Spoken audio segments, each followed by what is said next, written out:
No, this video isn't about that borderline Elsagate horse shit you see when you search up Sonic animation. This is about the official stuff on the official channel. I am not going down that rabbit hole. So back in 2017, small production company Sega published little known indie gem Sonic Mania, which got, moderate success, nothing special. I kid, of course. Mania was great, and one of the many things people loved about it was the godlike opening animation, done by a ragtag little team of people who actually gave a shit. Oh, how I miss that feeling. It's an awesome little animation, and it was very well received. So it's no surprise that a year later, when Mania's DLC was coming out, Sega got that team back together to make a 5-part promotional series that they'd released for free on YouTube, called Sonic Mania Adventures. It did pretty well. And ever since, a multi-part animation has been tied to every single new mainline Sonic release post-Mania. As mentioned before, we've got Mania Adventures to help promote the DLC, Sonic Mania Plus, with a bonus Christmas episode they made just for fun. Then there's Team Sonic Racing Overdrive to help promote, well, take a guess. There's Sonic Colors, Rise of the Wisps to help promote Seizure Simulator, and most recently we've got an all-new cutscenes included in Sonic Origins to help the story of the classic games flow together better. There's also a random one-off Chow animation they made in 2019, I'm gonna count it, why not? And yeah, I know I'm drawing some weird lines here of what counts and what doesn't, like how come the original Mania animation isn't included here. I know. At first I was just gonna rank the ones on YouTube, but then I'd feel weird not including Origins. And then I was gonna rank everything they'd made, but ranking a 1-minute advertisement against an 11-minute cartoon felt just a little unfair, so I've decided we'll be ranking Mania Adventures, TSR Overdrive, Chow in Space, Rise of the Wisps,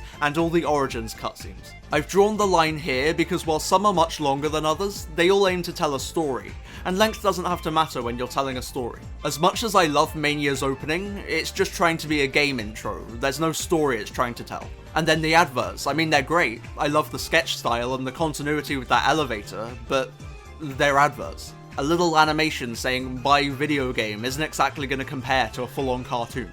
Also, while I have your attention, can I just direct you to this fan-made advert for Mania Plus that's done so well that for several years I thought it was legitimate?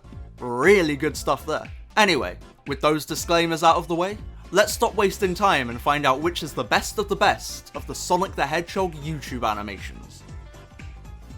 But excluding these YouTube animations, plus the cutscenes of Sonic Origins. I mean, technically they're on YouTube.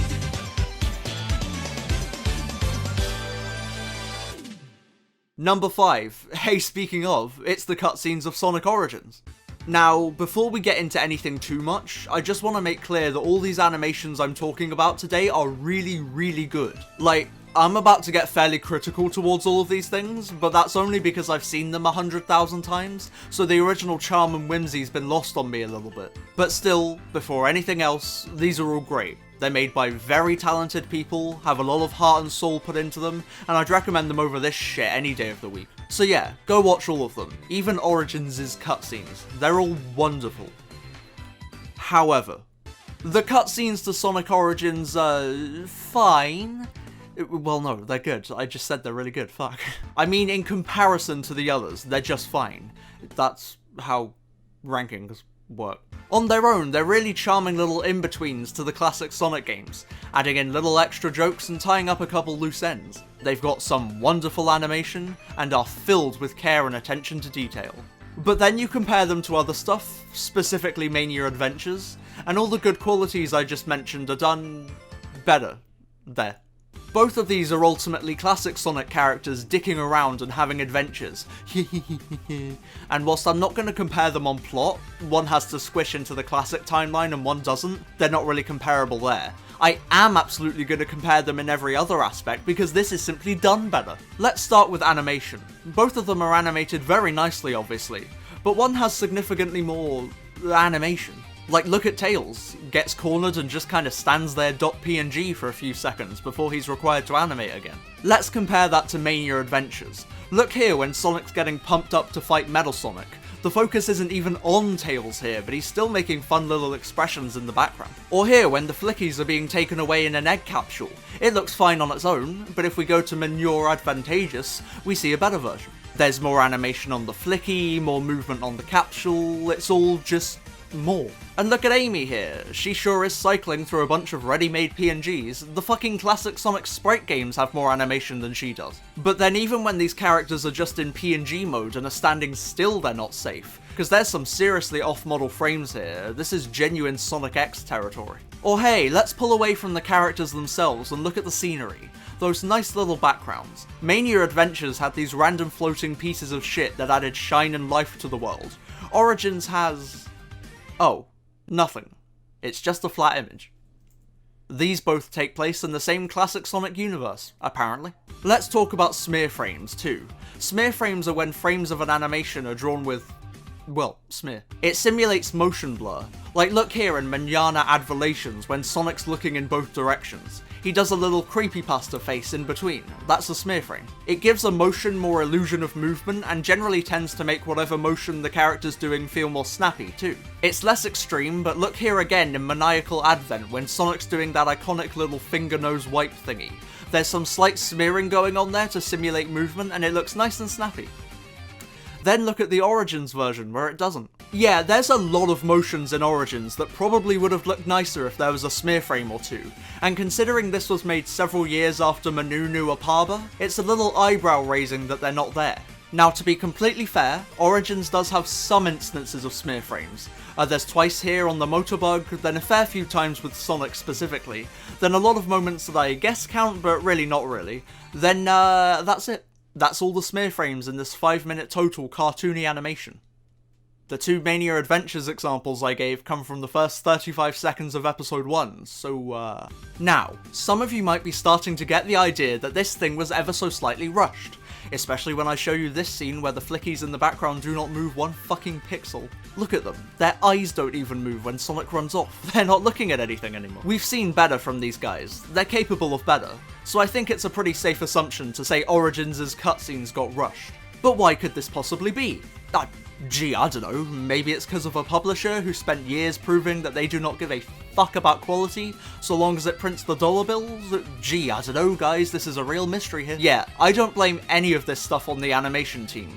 I blame it on the scumfucks that have a history of time crunch on this very video game project. I'm sure the guys who actually animated this tried their absolute hardest, and probably brought up a lot of these issues as things they needed extra time to fix. But Papa Mega Corporation wanted it out, so they had to leave it as is. Fuck you, Sega. Seriously. You can just feel the corporateness ooze into the cutscenes of Sonic Origins. It's even worse when they were used as main selling points for the actual game. I mean, they're great, but these animations should always be a cute bonus. They shouldn't be a driving force for a $40 purchase. Now that alone would be enough reason for me to rank these lowest of all. Fuck them corporations and everything. But I've got a couple issues with the Origins cutscenes that I don't think were caused by Sega's charming business practices. Namely, the art style. Now Tyson Hess, the director of every animation we're ranking today, an overall funky dude, has said before that he likes giving every one of these animation projects its own unique art style, as we'll continue to see as we rank all these different animations. Mania Adventures used the style already established for all the Mania shit, and that's an industry term by the way, while Sonic Origins seems to be an expansion on Hess's own personal style that he made just for fun. Now that's perfectly fine. I'm sure it was a nice experience for him to get to use his own style for something, the only problem being, it doesn't look as good. Look at the Mania Adventures model sheet for Sonic. Look how fucking awesome this guy looks. He's sharp and angular, but still has just enough softness to not come off like a villain. And he oozes smugness and confidence, whilst also still being just round and colourful enough that he comes off like an adorable little cuddly toy. It's the single best Sonic design we've ever gotten, in my humble opinion at least. It hits every aspect of the character perfectly. And then we've got the Origins version. It's not bad, just like all this Origins animation junk. It's just when you compare God to perfection, I'm sorry, God is going to lose. His pupils are wider, the shoes are shorter, his quills are a little more puffy, he's a darker shade of blue. He looks like the modern version of classic Sonic.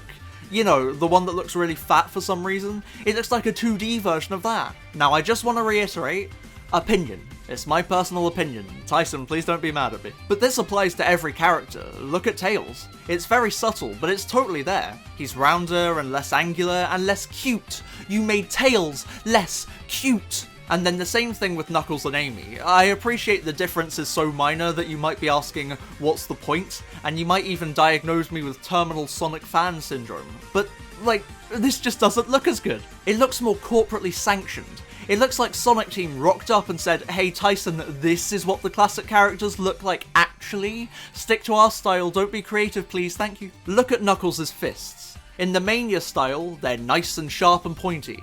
In the Origins style, they are fucking nubs! How about we talk about some of the good of the Origins cutscenes now, huh? We've been pretty negative so far, let's balance things out. So like I mentioned previously, these specific animations act as bridges between the classic Sonic games. Their main purpose is to portray story elements from the original manuals in animation, as well as using their own creativity to give lore explanations to real-life changes, such as there originally being 6 Chaos Emeralds before Sonic Team said, please sir, I want some more. And on that front, I actually don't have any issues. Some of the stuff they do here is pretty cool. It's great seeing Amy use her tarot cards, it's nice seeing Sonic with the tornado before Tails gets it, the previously mentioned Emerald retcon is nice, even if the 7th Emerald just kinda shows up. Was it on a fucking smoke break before? And why does Sonic tap the green emerald in the first place? He's just stood there, then feels inclined to touch the emerald for whatever reason. Little weird. And I don't really like how Tails first discovers he can use his tails in that helicopter way as he's chasing Sonic. It feels like a little too much is happening at once, too coincidental for my liking. But hey, speaking of Tails, can't go without mentioning this scene. I mean, I already brought up the lack of animation, but on a more positive note, we finally get to see Tails getting... I also like how the bullies are stylized after Tails' look in Sat AM. That's cute. And speaking of Tails gets trolled, this is a reference too, right? I mean, I don't see how multiple extra Tails makes him any more intimidating. We playing by Shen rules here? But it totally could be a reference to how Laserbot originally drew him with one tail too many. This new wave of Sonic creatives know their memes, they do it. The Sonic 3 animations overall are probably my favourite ones. I love seeing Eggman pathetically beg for Knuckles' help, and the little gag at the end is really fun. The intro and outro animations are where Origins shines the most though. There's a really nice sense of pace and energy, and the usual, almost proud tone that comes with anything classic Sonic now. Because at this point, that's the only part of Sonic they can be fully proud of. There's some great little references too. Sonic, Tails, and Knuckles all do their title screen poses at the start. They reference the fucking OVA with Sonic jumping off Knuckles' head. That was awesome. There's this bit where they use the wrong Eggman logo, whoops. And I really like how in this ending bit, right as the team comes together to go off on new adventures, the Mania theme gets thrown into the music. That's really nice. Although it does kinda clash with this city that looks more adventure-y. Like, I'd get it if you were implying they go on to Sonic Adventure next, but the music's clearly telling us Mania comes next, so I'm just gonna blame corporate and call it a day. Also, this ending frame is really nice and everything, but Amy is staring into my soul. And speaking of, there's some fun remixes of some classic Sonic tunes thrown into all of these animations as backing music. There's the Sonic 1 boss music, Lava Reef, and literally every scene has a recognizable tune, just go watch them. Whoa, you're telling me you can use game music and remix it to fit a scene so it won't be jarring? That's fucking crazy, bro, I never would have guessed that. Also, can I just bring up how in the Sonic 1 opening, Sonic kind of just moves to the right? I don't know, it looks really weird to me. Maybe if you had some fucking smear frames it would look better. So in conclusion, the cutscenes to Sonic Origins are fine. They get the job done, have some little glimmers of greatness, but are majorly held back by what I can only assume to be Sega not giving the project all the time it needed. But hey, these are the only animations that were forced into the actual product they're promoting, so from here on out things are going to get a little better. So let's race right on ahead into number 4, and yes, that was an intentional pun.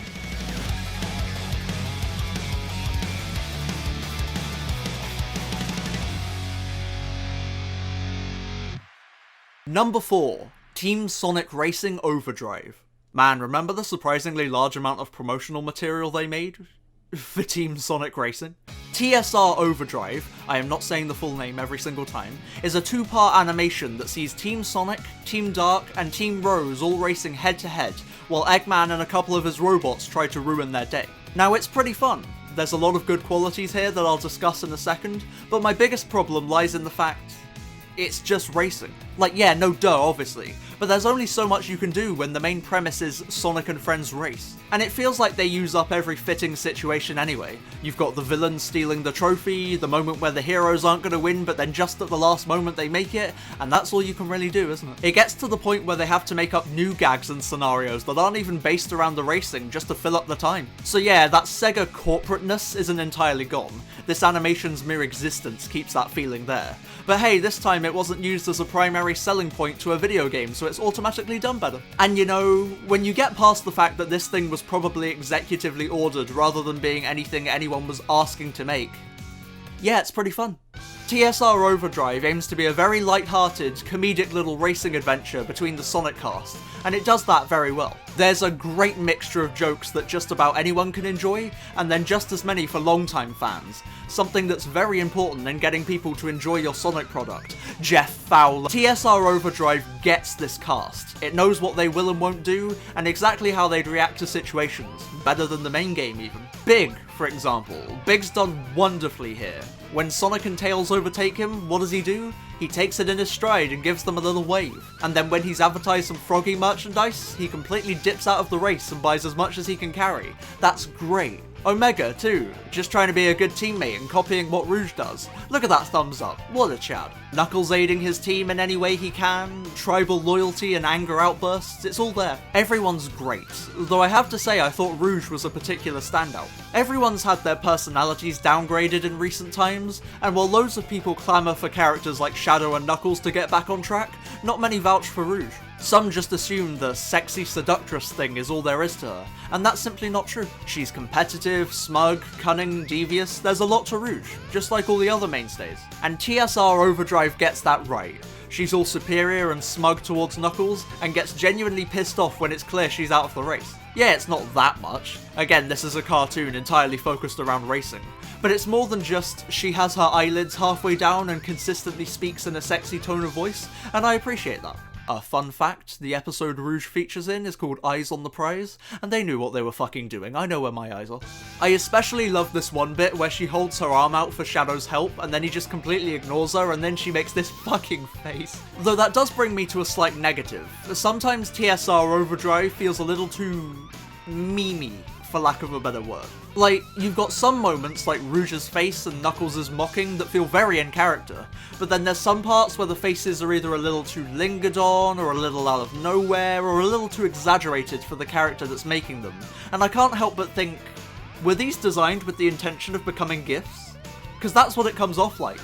And I don't like that. Couple other negatives. Yeah, the animation's still not very smear-framey.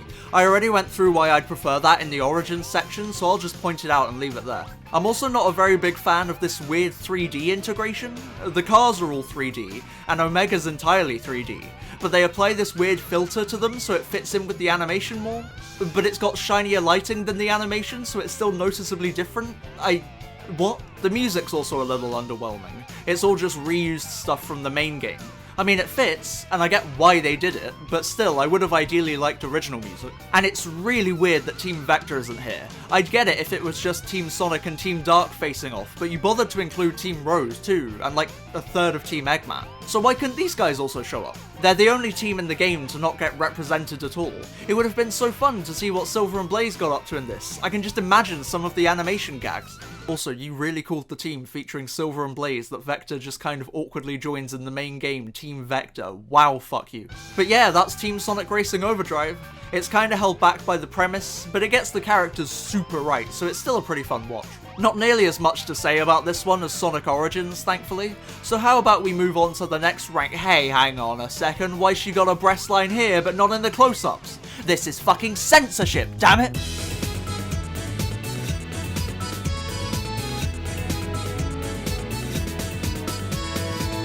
Number 3, Chow in Space.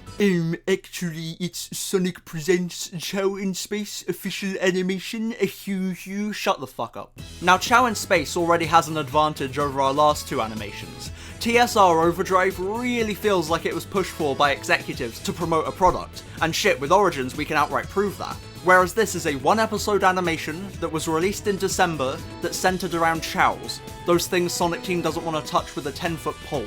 I don't think it's a stretch to say this was probably made just for fun. Or maybe it was made to promote those cancelled adventure remakes. Conspiracy? So what is Chow in Space? Well, it's a wholesome little story of Sonic taking care of his chow at Christmas time, while the little guy's having an intense dream about being a fighter pilot and taking on a dark chow. Damn, call this Top Gun Chowrick. Firstly, this is genius. You rope in the adventure fans by promising to finally answer what the fuck those Chow in Space movies were, and you get to keep the mystery of what the fuck those Chow in Space movies were by having this all just be one individual Chow's dream. Is it closely based off what he saw in the film? Is it all random bullshit he's making up? He's holding the Blu-ray so it could go either way. Well played, creative team. Now secondly, holy shit, I finally get the appeal of chows. Yeah, I gotta be honest, I never really understood the fuss around these little guys.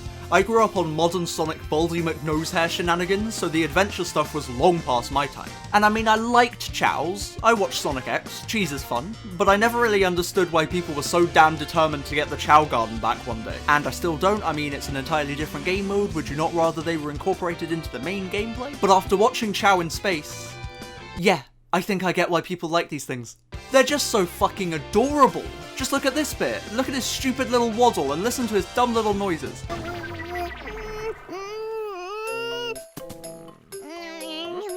If you don't want to pick him up and squeeze him after watching that, then there is something wrong with you. Chow in Space gets one thing very right, and it's making the chows the cutest little fucking things I've ever seen. Even the Dark Chow, the main villain, he still gets these cute little giggles. And then watching this sleeping chow run around and act out motions from his dreams, god, it warms my heart. But that's not all the good here. We get to see the Chow Garden brought to life in a whole new way in animation, as well as those dumb little animals you can collect in the adventure games. We get motherfucking Santa Eggman just looking to steal some presents. I love that. As well as getting a glimpse at what a goddamn Super Chow looks like, and that's undeniably awesome. The Death Egg's there briefly, we get a motherfucking Tikal cameo that actually fits into canon.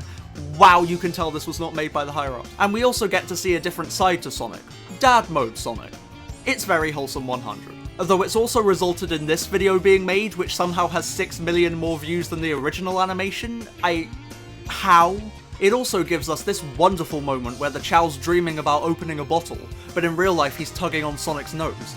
I particularly like it because through Sonic's screaming it's implied that the little guy tore his fucking nose off. Also, I'd like to bring attention to this moment where Sonic's chasing after the Chow at normal speed, then gets tired and starts panting. Like, I'm sorry, did you forget what character this is fucking based off? Also, hey, what's that? Is that smear frame animation and a lot of it? Whoa, I quite like that. Whoa. And that is Chow in Space. I really like it. It's fun, compact, cute, and it's themed around Christmas, which automatically makes it awesome. If I had one complaint, it'd be that it uses music entirely from Forces as its soundtrack. Now again, I get why they do this. Reusing other tunes isn't really the problem. It worked in TSR and it works here. The problem is, you're using Forces music in something that is so unquestionably adventure-themed? I can find the complete soundtrack through a quick YouTube search. It should not have been hard to implement adventure music instead. But anyway, that aside, Chow in Space is absolutely worth your time. And it's only 3 minutes long, so what have you got to lose anyway? Now let's move on to number 2. And hey, you ever stop and think how ranking videos are basically just limitless top 10s? You spend a section of time talking about something, then move on to talking about another related something that you think is a bit better than the previous something. That describes both type of video. The only difference is that rankings let you cover as many somethings as you want. Anyway, yeah, just some food for thought. And speaking of food...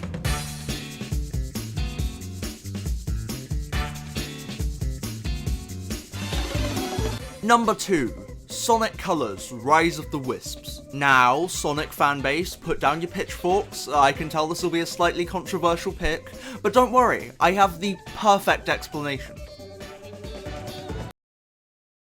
If you disagree, leave a comment down below. It helps boost engagement. Sonic Colors, Rise of the Wisps, or Rise of the Wisps as I'm calling it from now on, this is more TSR shit, is a 2-part animation that takes place right in the middle of Sonic Colors. Sonic and Tails are on Sweet Mountain and already know about all the shenanigans that are going on, even if that contradicts the Starlight Carnival cutscene where Tails is finally convinced that Eggman's up to no good. Whoops. It follows Sonic and Tails and this little Jade Wisp as they go around trying to save other Wisps. Meanwhile, Orbot and Cubot and Metal Sonic try to stop them. I can't help but feel some retconning is going on here. Rise of the Wisps is pretty unique, in that it's the only one of these animations to have proper voice acting. Every other one just relies on its visuals to tell the story, which is part of why the animation's so damn important. But this one does things a little differently. It gets Roger Craig Smith and Kate Higgins back to read a full script, and while yeah, it's more impressive when this is all done silently, it's still pretty cool to see a fully voiced one of these. Hey, hang on, what do you mean they got Kate Higgins back? She hasn't played Tails since 2013. I mean, I could appreciate the dedication, but you've got Colleen right there. I'm sure she'd be happy to do the lines. Anyway, yeah, this is a voiced Sonic animation, and that means we get more story, with a lot more chances for a new worst Sonic line. Thankfully, there's nothing too egregious here. I mean, Sonic's a bit of a dick at the start when he's like, hey, could you make your story about all your friends sacrificing themselves more interesting, please? I'm bored. And then later on he calls Metal ugly, which is a sin. I will not stand for this slander. But everything else is fine. In fact, I think this animation does wonders for some of the side characters. Orbot and Cubot, for example. I like Orbot and Cubot, but I never really loved them. Orbot for the longest time was just the loyal minion who wishes he was doing something else but doesn't have enough spine to fight back, which we've seen 100 times. And Cubot was just dumb. They're fine, and I like their designs, but to me you just can't beat Proto-Orbot from Unleashed. His snark and sarcasm is just the perfect foil to Eggman. That was all part of my plan, part of the big picture. Where's the fun in having my plan succeed without any challenge?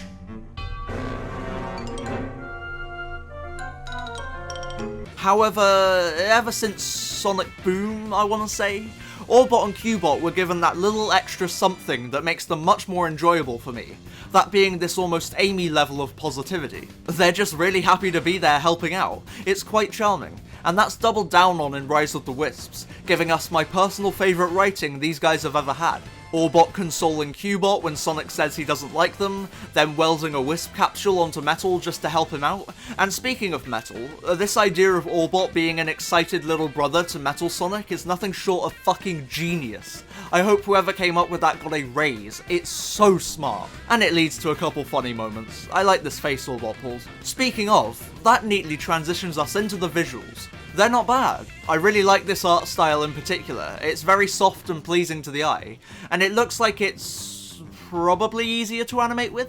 I couldn't tell you for certain, but that's the impression I get from how many different poses and smearing they were able to get away with. Really good stuff. It keeps the look and feel from the game, whilst also just looking better.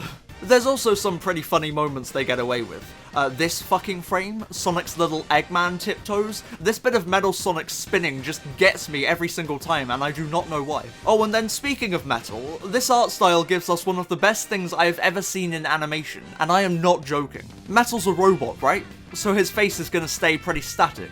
It's not like actual Sonic, where he can use his eyebrows to make an emotion. And usually, that works. He's meant to be a serious death machine, so it figures you wouldn't be seeing much emotional range on his face too much. However, in this one specific scene, they wanted Orbot and Cubot to be annoying him, and look what they do! He looks annoyed. I can feel this robot's annoyance. And it's entirely done through this little bit of shine. It's positioned just right to make the traditional eyebrow raise. That is galaxy brain level thinking. Hats fucking off to whoever came up with that one.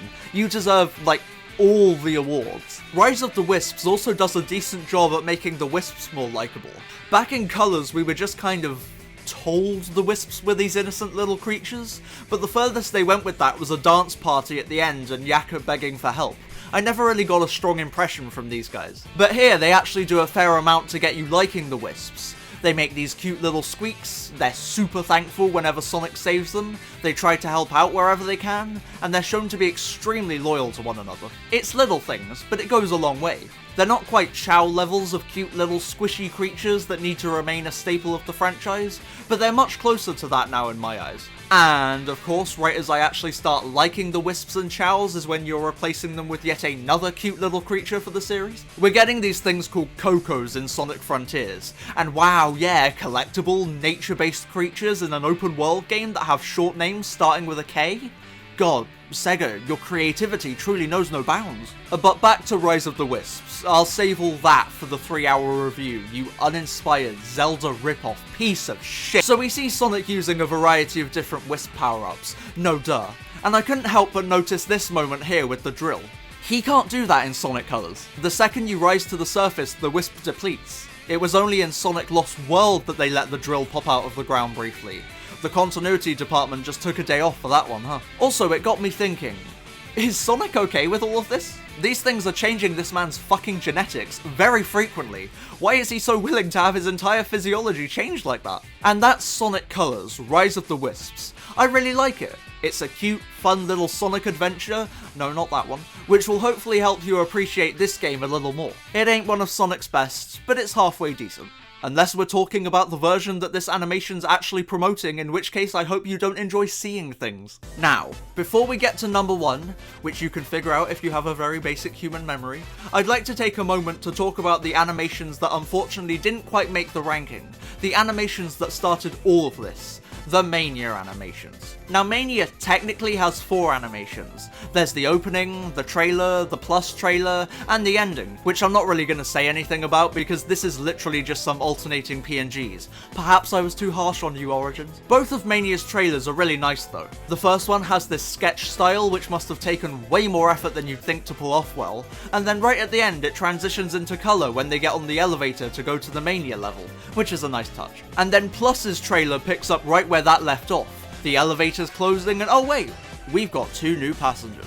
A quick little handshake and bam, onto the Mania. And then we get to the opening animation, the cream of the crop.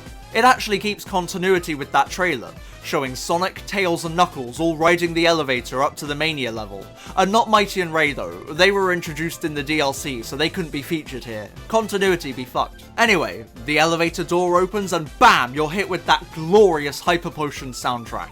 Friends. It's really what makes this animation as great as it is. It's just got such an infectious feeling of fun and joy. One of my personal favourite tunes to come out of Sonic in the last few years. But that's not to discredit the animation itself, which is wonderful. It's just Sonic, Tails and Knuckles running around a random collection of objects to hype you up for Mania, but it's still super lovingly crafted. The background is one big reference to all the Japanese classic Sonic box art, Sonic does his little fall animation, we get to see the hardboiled heavies in animation just because.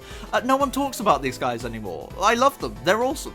We also get these little things called smear frames in absolute abundance, and I don't know, I just personally happen to like them, I don't really know why. You can just feel the love coming out of it. It's a joy to watch every time. I just couldn't really include it in the actual ranking because, well, I'm already out of things to say. It's just the main trio running around for like 30 seconds. What detail can I go into there? But the animation's still great, and it got a lot of positive feedback. So much so that a year later, when Sega needed to promote their upcoming DLC, they turned to these guys again to make something a little more. A little longer, a little funnier, a little more story, a little more of just about everything that made that Mania opening so great. And you know, they delivered.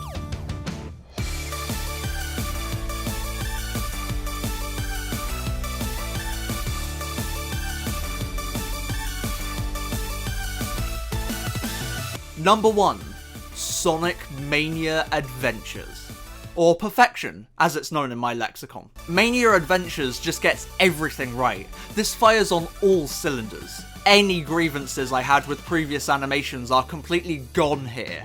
You want smear frame animation? We got it in spades. You want nice backgrounds? You don't get nice backgrounds. You get outstanding backgrounds. You want humour that isn't forced? Look at this Knuckles face and tell me it ain't funny. I dare you. Mania Adventures shows the classic Sonic universe directly after the events of the 2 2017 Sonic games. Classic Sonic's back after the events of Forces, nicely keeping in continuity there. Tails and Knuckles are doing pretty much what you'd expect. Eggman's after the Emeralds again. And oh yeah, this is a Mania Plus promotion. Mighty and Ray are here. And they have actual personalities too. Let's go! That's one thing you'll immediately notice about Mania Adventures. Well, aside from the gorgeous visuals, but we'll get to them in a second.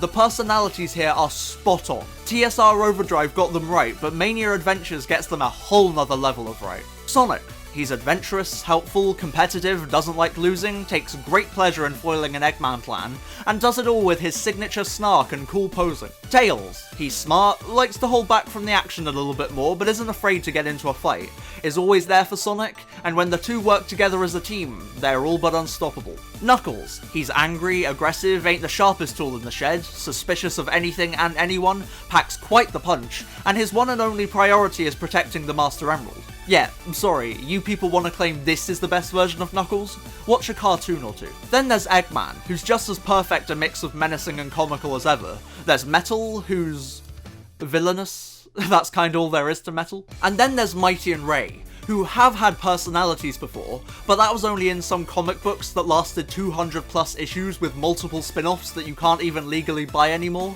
so forgive me if I don't have any experience with those. You still get a good sense of who these guys are though. They're similar to Sonic and Tails, only if Tails was a bit more like Sonic and if Sonic was a bit more like Knuckles. Similar enough to where I can see these guys all sharing chili dogs together, but different enough that they're not carbon copies of each other. Good shit. And now at this point you might have noticed the really good expressions you get out of these guys, and yeah, what can I say? These visuals are outstanding. All that previous character stuff I just mentioned, there's not a line of dialogue in this thing. That was all communicated through good visuals. And there's smear frames, lots of them. I've only been harping on the lack of smear frames so much for all the other animations because their very first attempt had all of this. It makes motions feel snappier, amplifies emotion, and makes for some fucking amazing freeze frames. There's also a good amount of staticness, for lack of a better word. You know, when something's moving the bare amount and that in of itself is the joke. Mania Adventures has that, far more than any of the other animations. And then the backgrounds. Oh, the backgrounds. Some of these things are only on screen for like 5 seconds. You didn't need to put in all this detail, you could have just gone with a flat image. But you didn't. And I respect that effort. Also, hey, remember how every other animation that's free on YouTube just reuses music from a game? And how that's understandable, but I wish they'd make original music? Well, guess what Mania Adventures does?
Fires on all cylinders. Unfortunately, I can't play you those tracks without the extra sound effects because they never bothered releasing the music separately. Then they said they'd put out 5 remixes of some of those tunes, but they only ever put out 3. It was weird. But hey, the bass music's still great and original. And whilst I can't play you the bass tunes on their own, if you want a remix that takes that material to another level, I'd recommend John Davis's Steel-Plated Faker. That shit's immaculate.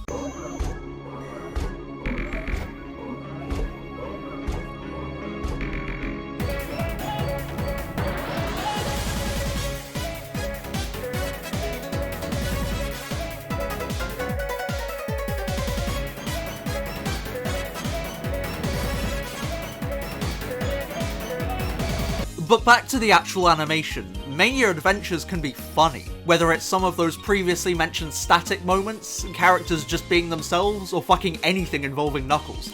This animation's sure to get at least a nose exhale out of you. I love Sonic and Eggman's little slapping contest in episode 1, and that fucking joyful dance he does in episode 2. Then there's Mighty and Ray's fist bump, the complete anti-climax of Knuckles quickly wrapping up this whole fight scene. Oh my god, you can't forget Tails' choke at the end. That one got me good. Then sometimes it's just as simple as that squish sound effect when Knuckles grabs Ray. This series knows how to do it funny. Seriously, look at Knuckles. He's just lost the massive Master Emerald and he checks under that tiny fucking rock. I can't. This animation even gave us Super Metal Sonic. Super Metal Sonic. Something we've never seen in any Sonic media before. Mania Adventures gave us that. I mean, they do go the hero's approach of just having the normal character with a super aura around them, which is a bit disappointing, especially if all this Mania stuff takes place after 3 and Knuckles, which had Mecha Sonic actually do a full super transformation, but whatever, I can look past that. Also, interesting detail to note, the Master Emerald crackles with electricity when Metal's charging up. That plus Super Sonic's boost bar and forces, I don't know, I'm almost getting the impression that only super forms are meant to crackle with chaos energy, and that it probably shouldn't just be a thing that any old Mobian can tap into at any point.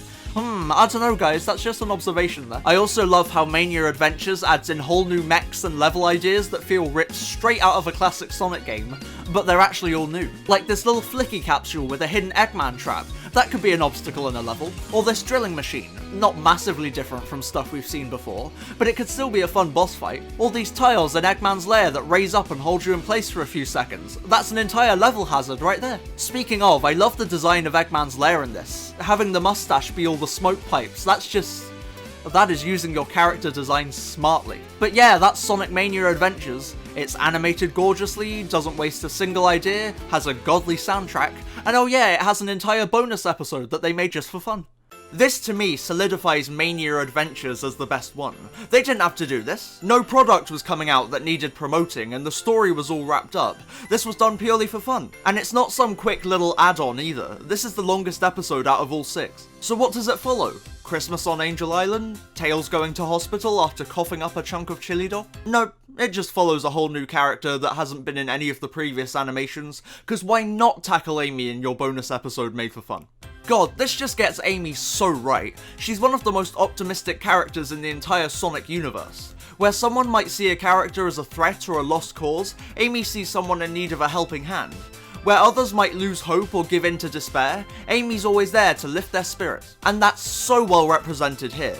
I mean, yeah, she's scared of Metal and her instinct is obviously to defend herself, but the second he makes it clear he's not a threat, she doesn't hesitate to help him. And Metal's not even in any danger, we all know that tree wouldn't have done anything, and the worst that'll happen to him is snow covering him again. But Amy sees an abandoned robot in need of some love, so she goes out of her way to drag him all the way back to Eggman's lair, even going as far as giving him a flower and presenting him like a gift. Look at her, look how happy it makes her to reunite Eggman and Metal. That is the Amy Rose I know and love. Please don't put her in the movies, you're gonna ruin her, I know you will. But hey, Amy's great, but let's not ignore all these other awesome aspects. We've got a Metal Sonic suffering from depression, and the fact I can even tell a robot is suffering from depression is praise enough for the animators. We've got some classic zones lovingly reimagined to fit the winter atmosphere. There is a fucking seasonal time-lapse done in a free bonus YouTube animation. How goddamn amazing is that? And then we also get pajama reference Eggman and Amy's adorable winter outfit.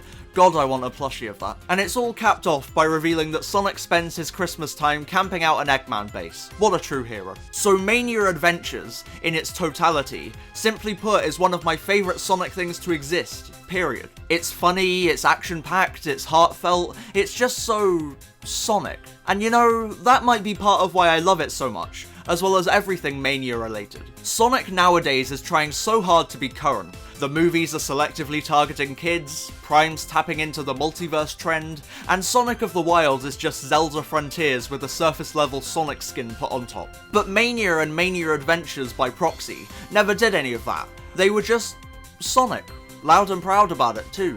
They played into all of Sonic's strengths, and even turned some of its weaknesses into good aspects. I miss that feeling, and I hope we get it back someday. But for now, Mania has it, and Mania Adventures uses it to create the single best Sonic YouTube animation we've ever seen. Although I really don't like this bit where Sonic looks to his left and shrugs. No one's there. This is so obviously done purely for the audience that it's kind of insulting. So what's next for these promotional Sonic YouTube animations? Well, we know we're getting one for Frontiers later this year, creatively titled Sonic Frontiers Prologue.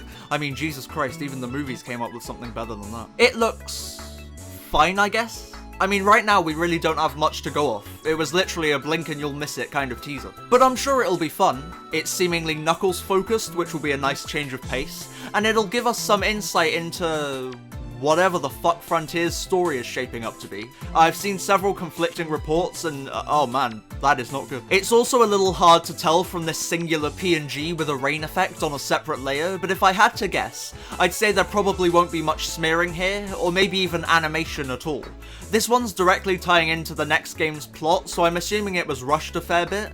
Plus, with Origins having to be out this year too, this might end up having very little actual movement. Also, can I just take a second to say thank you, Sonic fandom? I know we don't see eye to eye all the time, and you all are very optimistic about Frontiers for some reason, but I just want to thank everyone who watches my silly little videos and leaves their thoughts in the comments. It always makes a project feel worth it that you all bother to engage with it. So thank you. And Twitter plug, Patreon, I'm not going to linger on all that.